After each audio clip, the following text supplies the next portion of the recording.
Hello everybody, bonjour EC2, nous sommes à la dernière vidéo de ce super tuning extraordinaire.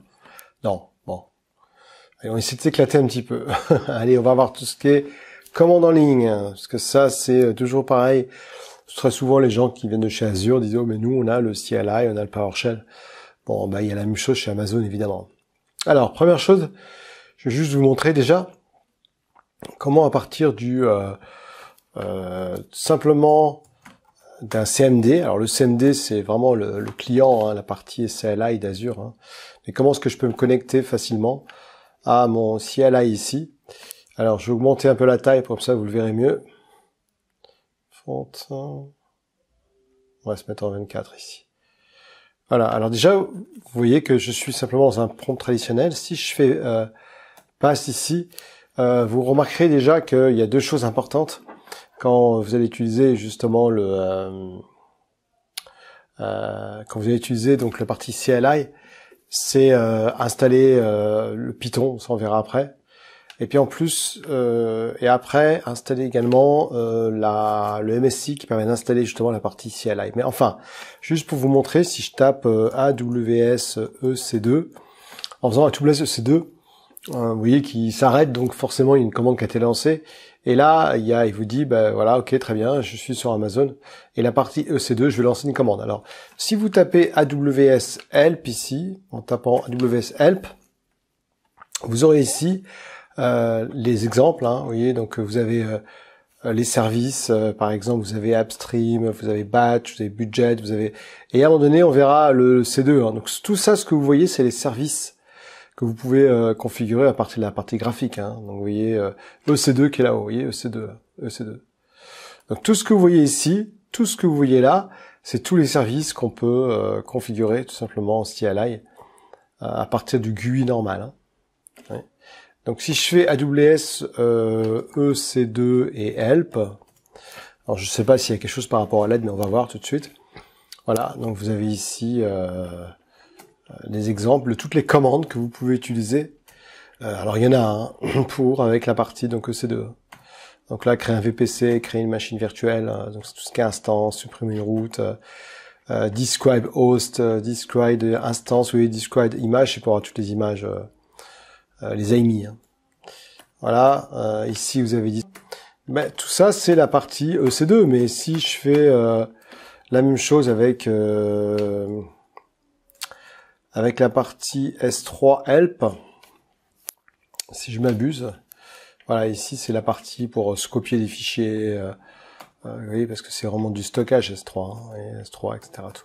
Bon, alors, comment est-ce que ça fonctionne? Déjà, qu'est-ce qu'il vous faut? Pour que ça fonctionne, donc il vous faut déjà vos access keys. Hein. Alors les access keys, je vous explique pourquoi. Alors je vais vous montrer. Et la première fois que on va sortir du CMD, ok, on va sortir du CMD et je vais revenir dedans. Hop, CMD. Alors regardez bien. Ici, quand je fais ça, ici, quand je tape AWS EC2, ok. Bon là, on a vu que c'était les différentes commandes, mais si je tape une commande derrière, ça va pas fonctionner. Pourquoi? Parce que la première chose vous devez faire AWS. Derrière, ça va pas fonctionner. Pourquoi? Parce que la première chose vous devez faire AWS configure. Voilà. Quand vous faites ça, il va vous demander l'access key ID. Alors, vous avez vu que j'ai un fichier Excel ici avec mon access key. Ça, c'est quelque chose que vous générez directement sur Azure. Hein. Vous voyez, l'access key et l'access secret key. Donc ici, si je prends cette valeur-là, ça, et que je le colle ici, hop, non, ça n'a pas marché, il faut que je recommence. Voilà, donc je vais prendre ça, on va faire un CTRL-C. Donc ça, c'est mon access key, c'est ce qui permet de m'identifier. Hein. Et ensuite, le secret password. Donc si je viens ici et que je prends mon password ici, mon password, l'access key plutôt. Voilà, après il me demande la région par défaut. Alors moi, je suis à Singapour actuellement, donc Southeast-1. Cette valeur-là, vous pouvez la trouver si Southeast-1. Cette valeur-là, vous pouvez la trouver si vraiment vous galérez sur la console ici, puisque sur la console, si je prends, on va prendre justement Singapour, parce que c'est là où j'ai fait en tout cas tous mes labs, enfin une partie de mes labs. Hein. Le dernier lab, si je l'ai fait là-dedans sur la dans la région de Singapour. Et dans Singapour, vous avez, donc j'ai mes Train Running License, Instance License, n'importe quoi. Et là, vous voyez, vous avez alors la zone, hein, attention, enfin la région, pas la zone, parce que ça, A, B, c'est la zone. Hein. Donc vous voyez, vous l'avez ici. Si vous n'arrivez pas à le faire un copier-coller, si ça vous galérez un petit peu, vous faites ça, puis vous prenez que ça, hein, que ça. Voilà. Donc là, c'est bon, hein, c'est la tirer 1. Vous voyez, donc tirer 1. Et donc je fais entrer, et là il me demande le format par défaut. Alors je vais vous expliquer le différent format par défaut. JSON, c'est très connu, sinon je peux mettre en mode texte si je veux. Voilà, à partir de là, eh bien, je peux me connecter. Alors, prenez petite information. Donc vous devez avoir vos access keys, c'est bon. Et ensuite vous devez installer le MSI ici. Je vous ai mis le lien, hein, vous allez voir, hein, c'est très simple. C'est un lien ici, donc pour installer. Donc il faut installer l'installeur d'abord, après il faut installer Python. Et puis après, il faut installer toutes les lignes de commande, hein, donc toutes les lignes de commande ici. Donc vous voyez, il vous dit donc déjà d'aller installer donc la partie MSI. Donc ça, je vous l'ai montré juste avant. Ensuite, donc vous devez télécharger Python et bien faire ajouter Python au pass quand vous l'installez.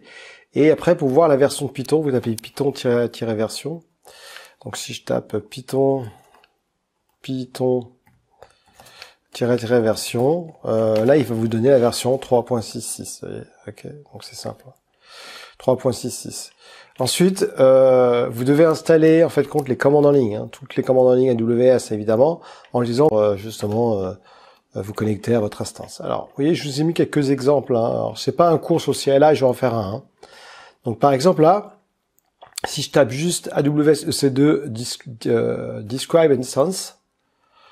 Donc, si je vais là et que je tape AWS EC2, donc AWS EC2 et que je fais ça, il va me lancer pour la région où je suis par défaut. Hein. C'est pour ça que vous devez mettre une région, sinon vous devez mettre -région. Évidemment, là, c'est du JSON. Hein. Alors, JSON, ceux qui connaissent, tant mieux. Hein. Et ceux qui connaissent pas, tant pis. Non, je rigole. Mais là, il y a toutes les informations de ma machine virtuelle. Hein. Vous voyez, le groupe name, l'information. Vous pouvez aussi faire une sortie en mode texte. Mais alors, franchement, c'est pas du PowerShell. Hein. Donc là, PowerShell, on verra après. Hein. Donc là, si je fais output text, texte,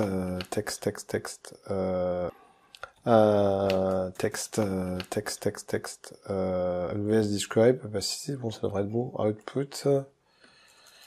Output, alors peut-être tirer output text comme ça. Chaque fois, je me fais avoir.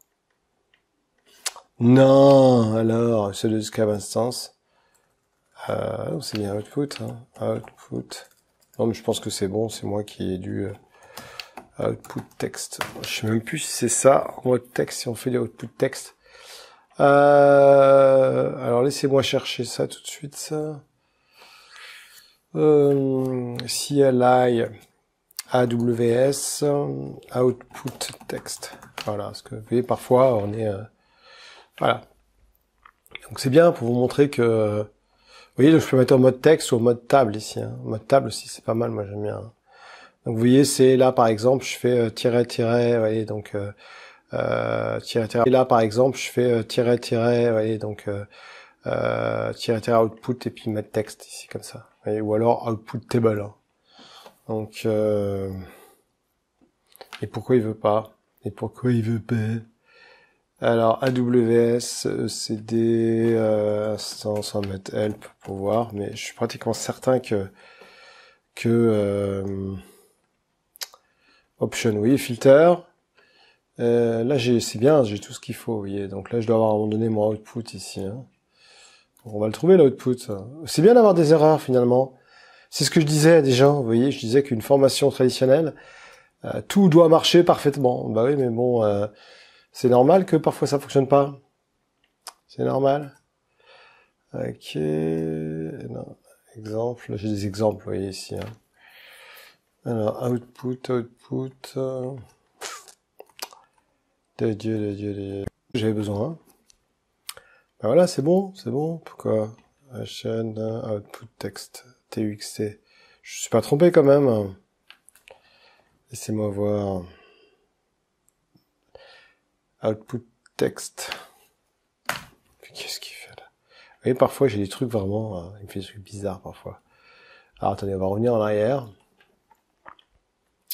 Ok, output, merci. Donc oui, vous avez plein d'exemples de query hein, ici, hein, il y a dans tous les sens. Hein.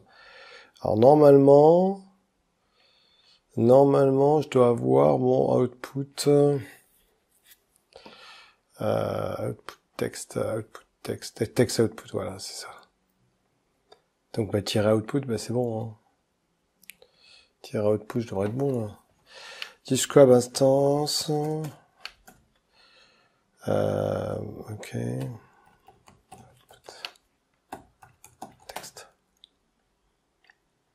Il veut pas. Mais comment ça se fait qu'il veut pas, à votre avis? Bon, ben, qui va me dire pourquoi ça marche pas? Pourquoi ça marche pas? Le premier qui me le dit, hein, pourquoi est-ce que je n'arrive pas à sortir ça en mode texte? À mon avis, c'est une grosse connerie. C'est une grosse bêtise. Alors, je peux quand même faire un... J'aurais pu le dire dès le départ, mais bon, c'est pas grave. Alors bon, celui qui arrive à le trouver en premier, c'est le plus fort du monde entier. Hein. Vous voyez, puis là, je peux aussi faire des filtres. Vous voyez, donc là, par exemple, j'ai un filter et je peux dire, bah, donne-moi toutes les instances du type T2 micro, par exemple. Hein. Donc si je fais ça et que je lance ça, il va me donner toutes les instances, donc filtre, instant type et les valeurs T2 micro ici. Voilà. Et donc là, output. Alors, c'est là que je devrais fonctionner mon output là. C'est peut-être output juste comme ça avec un texte. Parce que je sais que ça fonctionne. Je le sais que ça fonctionne. Je le sais. Output. Texte. Ça, je vous avais pas dire que j'ai oublié le T à chaque fois, moi. Oh là là, j'ai oublié le T à chaque fois, la honte. La honte. Ok, vous pouvez me dire, oui, c'est pas bien, vous voyez. Et voilà. Et je crois que j'ai un autre truc, c'est table. Alors, je sais pas si ça marche, table, de mémoire. Parce que, voilà, vous voyez, donc ça, c'est des tables, ça. Alors, évidemment, c'est pas mal, ça a l'air pas mal, mais après, il faut choisir ce qu'on a envie. Hein. Et, alors, c'est pas mal, parce qu'il y a quand même, il vous donne des instances, vous voyez, des informations un peu plus parlantes. Ok, donc ça, c'est, excusez-moi, hein, oh la honte. Et là, je vous ai mis un lien vers toutes les commandes. Ici, donc, vous avez ici using AWS CLI, et puis vous avez les commandes hein, ici. Alors, ce qui est pas mal, c'est quand vous faites un generate CLI Skeleton. Quand vous faites ça, en fait, compte, il vous génère comme un modèle tout vide. Et après, il suffit ensuite de, vous voyez, vous faites un generate comme ça. C'est de JSON. Et après, vous pouvez l'ouvrir et puis virer tous les paramètres que vous voulez. Hein. Et puis après, du coup, vous voyez là, par exemple, je lui dis image ID, keyname, myKey. Et puis je passe, hein, tout simplement, vous voyez, en faisant ça. Et puis je lui donne le JSON en entrée. Bon, c'est des exemples. Bon. Ah là là, ça va pas du tout, moi. Allez, on va parler d'Amazon, hein, de PowerShell, puisque je vous montrais comment installer le module PowerShell. Donc on va refaire depuis le début. Donc oui, la première chose c'est de faire install module ici. Il faut savoir que depuis la version 5, on peut maintenant aller tout installer à distance. Alors si je fais un PowerShell ici que je vais lancer en tant qu'admin, alors déjà je peux faire un find module pour voir ce qu'il me trouve. Find module, c'est il va sur internet récupérer les modules. Hein. Je sais pas, je mets on va chercher dans moi toutes les modules de type AWS ici, mince, AWS avec une étoile. Qui recommence find module. Donc là il va sur internet. Hein. Je fais ça AWS. Non, c'est une étoile, ça marche mieux. AWS, comme ça. Donc là, il va sur Internet, il me cherche un module AWS. Sachant que le nom exact s'appelle AWS PowerShell ici. Donc, je vais juste le prendre comme ça, puis on va l'exécuter. Et là, il est en train de chercher sur Internet tous les modules AWS. Donc vous voyez que vous avez le PowerShell ici. Donc c'est ce qui m'intéresse. Hein. Donc là, c'est tout ce qui m'intéresse. Donc je vais donc faire install module. Et là, je vais prendre celui-ci. Voilà, et puis on va le coller là. Donc là, il va installer le module. Ah, il est déjà installé mon module, hein, donc ça devrait être bon. Voilà, donc là, il est déjà installé. Et puis après, ben, il suffit de le charger, hein, après de charger le module. Bon, là, il est installé automatiquement. Donc, première chose à faire, vous devez récupérer votre, vous savez, vos secret keys. Hein. Donc ça, je pense que ça c'est facile pour vous. Donc, on va se mettre là. Et là, il faut donc lui donner l'access key, le secret key. Donc l'access key, je vous l'ai montré tout à l'heure, je vous le remonte maintenant, il est là. Donc ça, vous récupérez tout ça sur votre console. Hein. Tapez access key, puis vous générez les access keys. Voilà, et puis mon secret key, c'est là. Cool. Voilà, yeah. On va aller faire contrôle, comme ça c'est plus rapide. On va supprimer tout ça, parce que ça, j'en veux pas. Voilà. Donc là, vous êtes connecté. Donc c'est très simple. Ensuite, vous devez simplement donner par défaut votre région, parce que sinon, dans toutes les commandes, il va falloir lui dire. Donc c'est un peu con ça. Donc on va faire un copier ici et puis on va le balancer là. C'est pas un copier ici et puis on va le balancer là. Donc ici la région, c'est pas la région que je veux puisque la région on avait dit que c'était ici, je sais pas si vous vous souvenez, j'avais utilisé comme région tout à l'heure. Donc ça c'est du CMD, hein, n'oubliez pas. Hein. Mais si je vais ici, je devrais trouver ma région. Il faut juste que je la trouve. Alors, elle est où ma région? C'était Singapour, hein, évidemment. Ouais, voilà, c'est là. C'est là. Voilà, donc là, je prends ma région. CTRL 1, ici. Et puis, je fais ça. Voilà. Et là, ce qui est bien, c'est que c'est initialisé. Donc maintenant, si je lance des commandes, que j'ai mis dans un fichier texte, donc je vais vous récupérer, parce qu'évidemment, PowerShell, voilà. Donc ici, je vous ai mis des exemples de commandes. Donc là, par exemple, je voudrais, si je fais get EC2 image, vous voyez, donc là, c'est assez pratique celui-ci. On va augmenter ça au niveau de la taille. Hein. Il y en a qui vont dire, on voit que dalle. Bah écoutez, je vais faire un copier plutôt ici. Hein. Donc là, sa première commande est très intéressante puisqu'elle vous permet de récupérer la liste de toutes les images, les AIMI, hein, de type qui ont été créées par Amazon. En filtre, je prends le nom, name, et en valeur, je lui balance ça. Vous voyez, English ici. Ensuite, je sélectionne l'image ID et je fais FT auto size, un format table. Donc là, il va récupérer justement toutes les images de type Windows Server. Et là, j'ai bien mis étoile ici, je sais pas si vous avez vu. Hein. Donc en général, ce que je vous conseille, c'est de faire ça lancer ça en grid view pour avoir voilà. Un affichage graphique, c'est quand même mieux. Hein. Parce que là, bon, il vous donne toutes les codes ici avec toutes les versions. Vous voyez.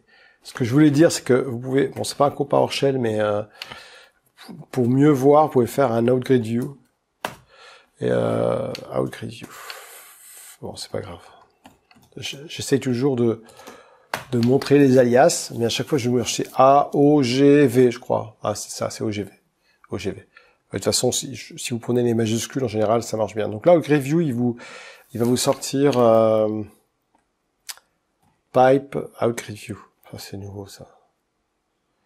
Ah, il veut pas me sortir ça graphiquement. Bon, c'est pas grave. Bon, en tout cas, si vous faites un out, par exemple, file, et vous pouvez, on va se mettre en users, fluctuation, on va mettre mes documents. Voilà, et puis après mes documents, on va mettre AWS. Voilà, et puis AWS. Voilà, et puis on va lui dire le nom du fichier, ça va être list AMI.txt. Voilà. Donc si vous faites ça, ça va créer en fait compte un fichier texte que je mets dans AWS. Et si je vais dans AWS ici, vous allez voir la liste, le fichier va venir s'afficher ici. Hein. Liste AMI, vous voyez là. Voilà. Oui, donc c'est quand même beaucoup plus simple hein, d'avoir ça que... Voilà, donc là il a fini, hein, liste AMI, oui. Donc le résultat est quand même vachement plus... Voilà, au moins je peux rechercher ce que je veux. Donc vous voyez, ça c'est toutes les images de type Microsoft que propose Amazon. Et ça, c'est pas mes AIMI, hein, évidemment. Parce que c'est AMI que PowerShell propose. Voilà. Alors, juste un truc, comment créer une instance ici. Je vais juste vous montrer donc comment créer une instance. Donc là, j'ai mis évidemment Singapour. Hein. Donc la première chose, c'est que je vais faire une key pair, puisque ça, vous savez que j'en ai parlé dans les différentes formations. Et c'est ce qui me permet de générer un point PEM et de voir le mot de passe ensuite de la machine. Donc vous voyez, là, je vais faire un key pair. Je vais lancer cette commande-là. Donc on va plutôt se mettre comme ça pour mieux que vous voyez. On va faire un CLS, voilà. Et ça, c'est la première commande que je vais lancer. Donc il va me créer en fait compte une nouvelle paire de clés. Bon là, par contre, il me dit que ça existe déjà, évidemment, normal. Donc on va l'appeler fluct key pair. Voilà. Donc là, il me génère une nouvelle paire. Voilà. Ensuite, je vais prendre l'option key matériel. C'est vraiment si je vous montre d'ailleurs ça. Si je fais key pair point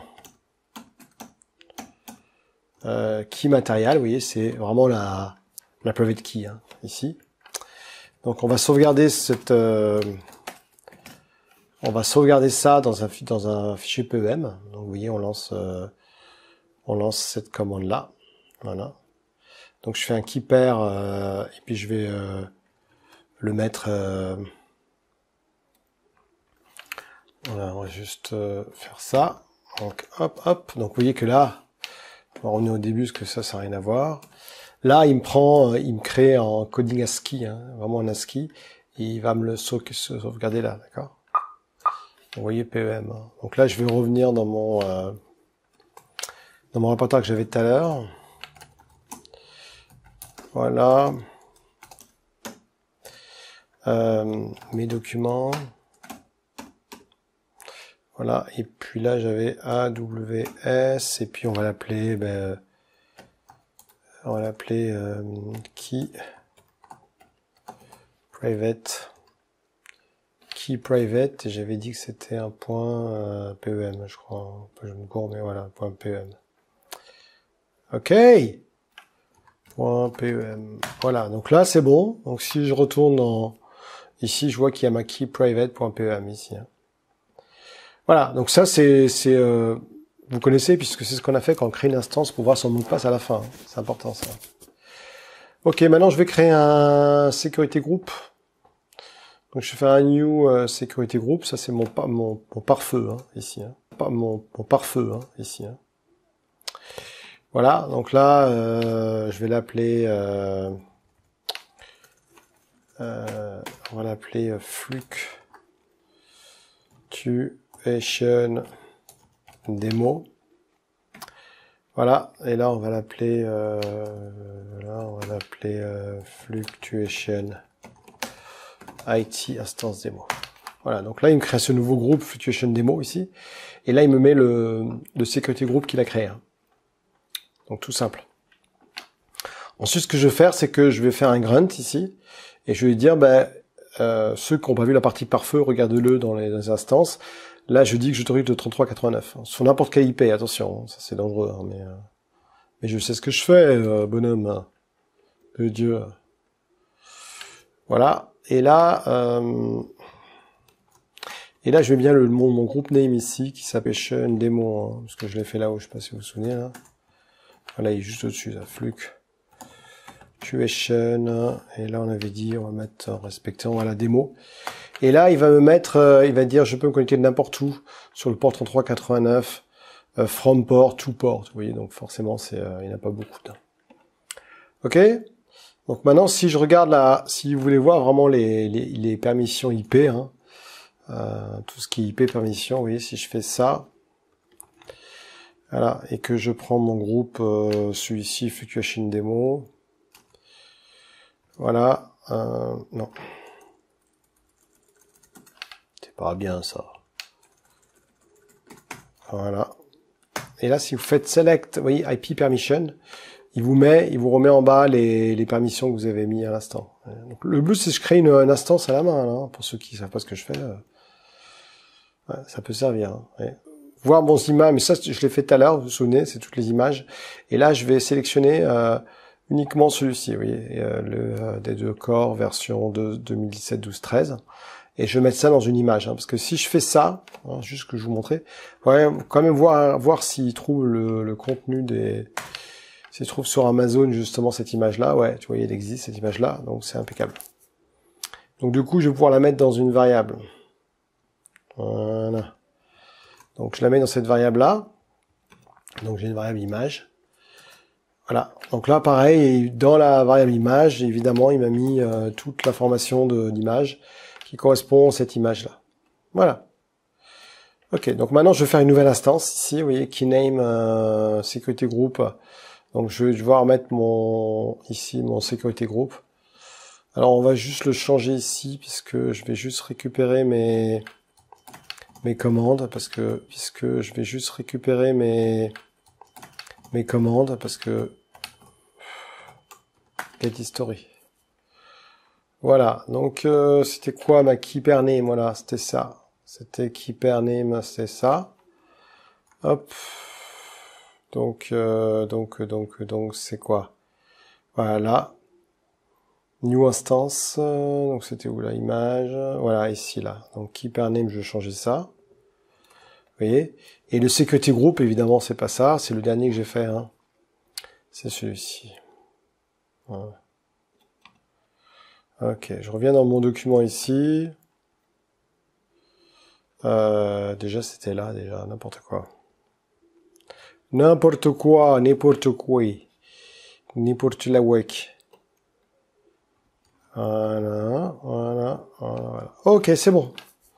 Donc là, c'est bien, puisqu'il me donne l'image ID. Voilà. Ok, c'est bon. Donc là, c'est bien, puisqu'il me donne l'image ID. Donc je vais lancer cette commande-là. Vous voyez, donc minimum compte, max compte. Hein. Donc ça, c'est le nombre de machines que je veux virtuelles. J'en veux qu'une. Donc on va faire ça. Voilà, donc là, il va créer, donc voilà, avec la clé. Donc là, il vient de créer cette image. Donc c'était tellement simple. Et puis là, je peux prendre ma valeur ici. Hein. Bon, si c'est ma valeur qu'il a créé ici, la new instance. Hein. Donc si je regarde ici voilà, c'est la réservation ID, c'est ça qu'il faut mettre. Hein. Donc si je prends cette valeur-là et que je la remplace par ça, là, voilà.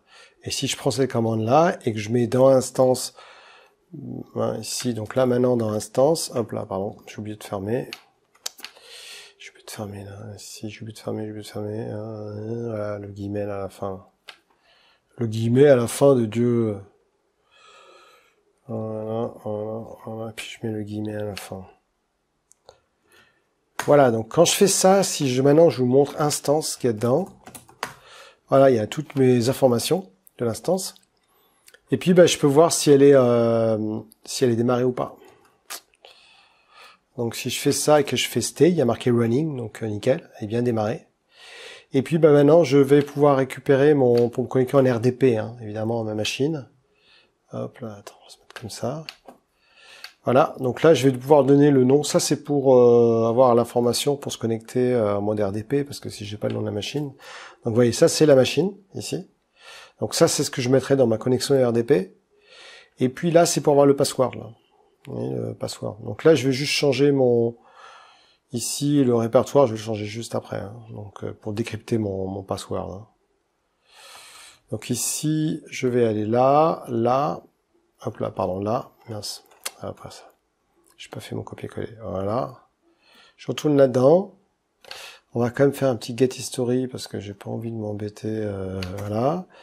On va faire ça. Et là, je vais lui mettre l'endroit où j'ai stocké ma private key là. Oui, mon PEM ici. Donc on va aller là, CTRL C, et puis dans ma PEM file, je vais lui rajouter évidemment le lien vers mon PEM ici. Voilà. Et puis je vais faire ça, et je vais faire des cryptes. Là, il va me donner le mot de passe en clair. Voilà, donc là, du coup, j'ai le mot de passe en clair pour me connecter. Et j'ai mon public ici. Donc si je prends celle-ci, voilà. Donc maintenant, si je me connecte en RDP à cette machine-là, Voilà, si je fais un remove desktop ici, alors je sais pas si elle est encore bien lancée, mais non, ça devrait être bon. Voilà, donc là il va me demander un utilisateur, donc là c'est administrateur par défaut, et puis le mot de passe qui est là. Voilà, donc c'est vraiment hyper simple.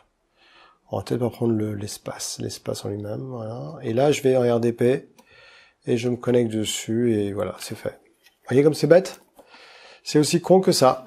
Et là, je suis connecté dans mon espace. C'est génial. Et évidemment, si je retourne dans mon... donc là, il risque de me fermer. Voilà, c'est ce que je disais. Petit méchant, va. Et là, si je fais F5 ici, il va montrer évidemment la machine virtuelle. Donc du coup, je vais avoir 3 running, puisque j'en avais déjà eu 2 tout à l'heure. Donc ça fait bien 3 running ici. Voilà, 3 ici. Et puis là, c'est ma dernière. On a Sense ID. Voilà. Ok, impeccable. Donc, j'espère que ça vous a plu. Merci à tous, et puis si vous avez des questions, n'oubliez pas de les poser soit Fluctuation IT, soit fabrice@gmail.com. Ciao ciao tout le monde, j'espère que ça vous a super